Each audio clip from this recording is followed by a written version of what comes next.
bagong araw, bagong ano. Ayan, so recording progress. Recording na. Okay. So, wala kaming naisip ni engineer na topic ngayon. So, tinanong namin si ChatGPT kung ano ang pwede namin pag-usapan para naman meron kaming pagkwentuhan at meron kami mapanood. Okay? So, tinanong namin si ChatGPT, anong masayang pag-usapan on the spot sa isang podcast? Ay, share ko yung screen ko para makita din nila. Yan. So, sharing na ba ako? Nakita mo na ba? Yeah.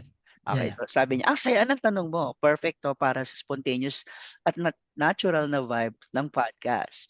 So on the spot ang goal mo, yung topic na madaling pasukin, relatable at kayang pagkwentuhan kahit walang preparation.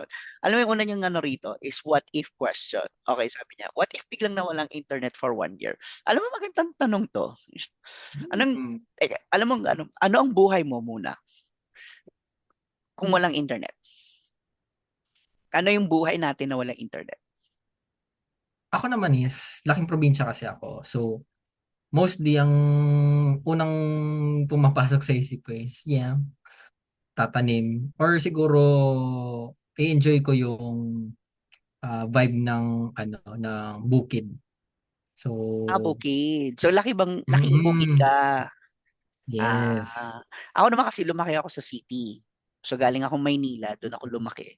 Pero nung time kasi na yun, wala talagang internet at hindi pa salita ang internet. So wala kami. So talagang nung mga panahon na yun, wala kaming entertainment, wala kaming cellphone, wala kaming mga means of communication. Ang telepono pa noon, aabutan ka pa ng 25 cents. Tatlong 25 cents, may drop mo dun sa telepono para makapag ano. O lumalabas yung edad ko, di ba? So, so nagkaroon lang ng Di ba internet.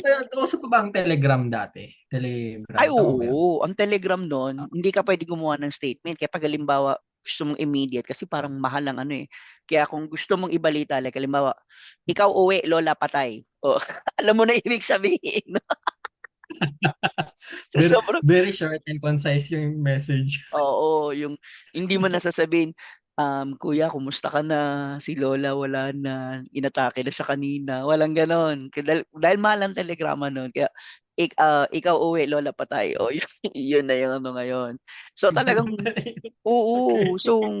So kung ako kung mawalan ng internet, sa akin okay lang. Pero ngayon na nasa internet age na tayo. Sa internet age. Sa mga Mahirap. generation namin, yan, Yeah. ganon. Siyempre, yung mga generation kasi ngayon, mga pinanganak na may internet, may tablet. Sa akin kasi, yung mga generation ko, wala kami nun. So, sa amin, kahit mawalan ng internet, okay lang. Pero dahil nag-evolve na yung buhay natin in such a way na nakadepende na tayo sa internet, ano ang buhay mo pag halimbawa nawala ng internet for 1 week? For 1 week. Oh, 1 week lang muna. 1 week. Halimbawa, kasi lahat na lang, automation, internet, email, messenger, Facebook, lahat na, nasa internet, di ba? What if for 1 week nawala ang internet sa buong Pilipinas? Siguro, ano, magandang magbasa ulit ng libro. Babasa. Promise, nakakamiss ang amoy ng mga old books. Grabe. Yan Nagbabasa ka pa yung, ba ng ano, libro? yung, ha? Nagbabasa ka pa ba ng mga libro? Oo. Lalo na nung high school at college ako. Kasi nga, tambay talaga ako sa library. Aside sa ginagawa kong tulugan yung library. Oh, ako kasi Oh, tamad ako magbasa masarap ng kasi yung libro. amoy ng ano, ng libro.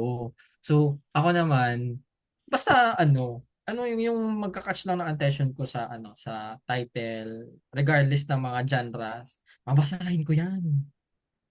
Fan ko talaga magbasa ng mga libro. Sa akin siguro Lalo na nung mga time na wala akong cellphone pa dati. Kasi nga, diba, hindi naman ako galing sa mayaman na pamilya. So, ang libangan ko lang talaga aside sa mga sa mga pagtatanim, mm, yung pagbabasa ng libro kapag pumupunta ako ng library.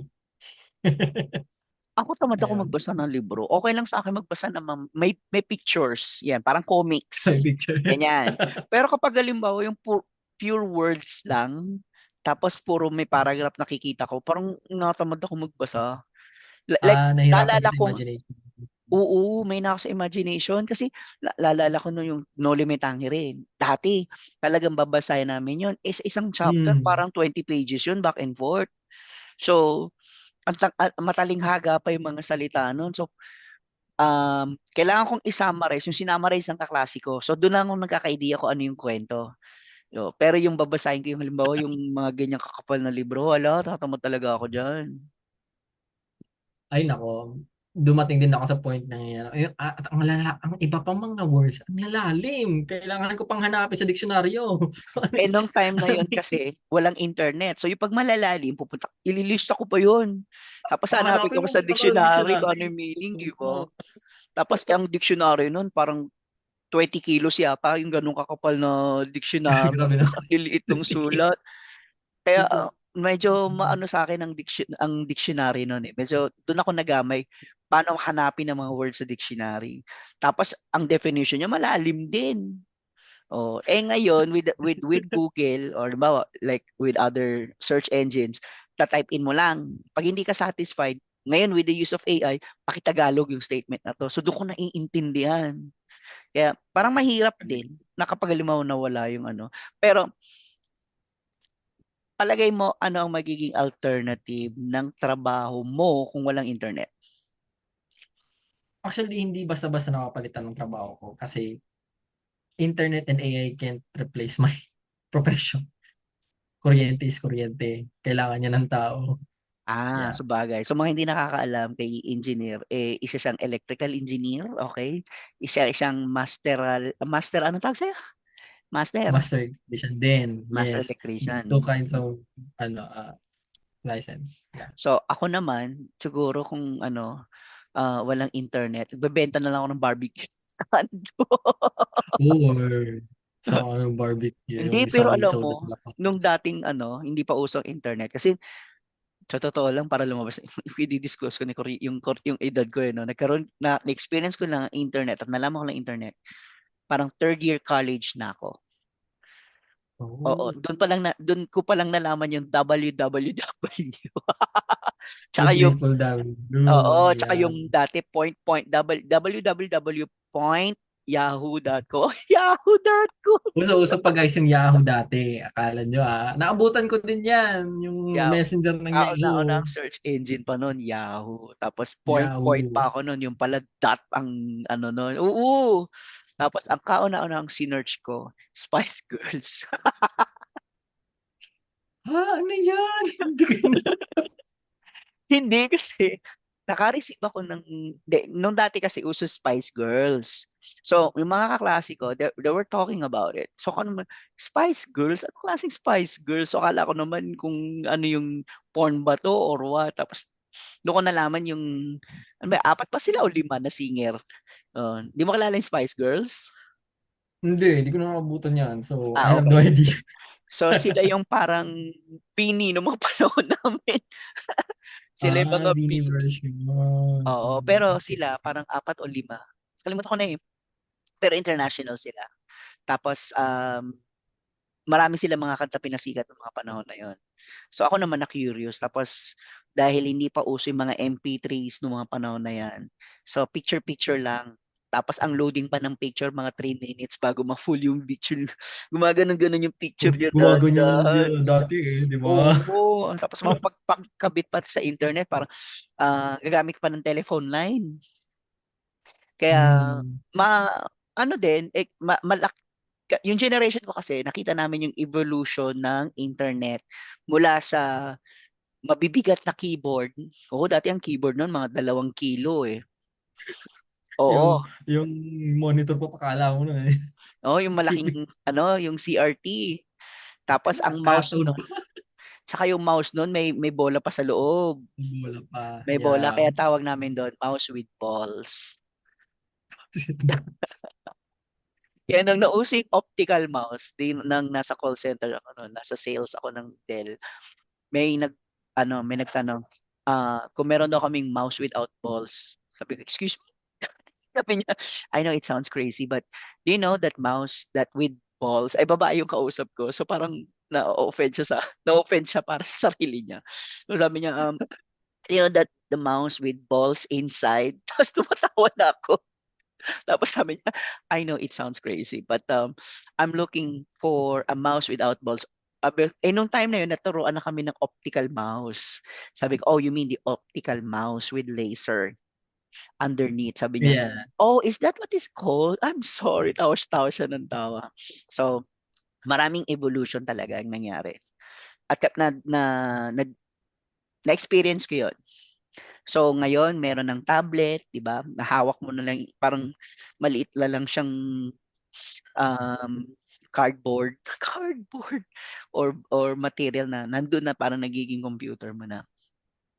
Kaya yun, masaya din yung evolution na yan. So, siguro kung walang buong nawalan ng internet, ikaw at least, 'di ba? Tama ka, may electricity pa rin. Siguro ako magfo-food industry ako. Kasi siyempre tayong Mm. mga panda mahilig kumain. So dahil hilig natin 'yon, 'yan magiging ano ko. It's either barbecue o kaya naman mga mga pangmeryenda 'yan. Mahilig tayo sa mga pasta, sa mga pizza. Ayun, 'Yan yung siguro mga yung gagawin ko. yun pang mga ano, yung tinatawag naming KFC. Guys, kung hindi niyo alam ang KFC, yan ang tawag namin sa Kanto Fried Chicken.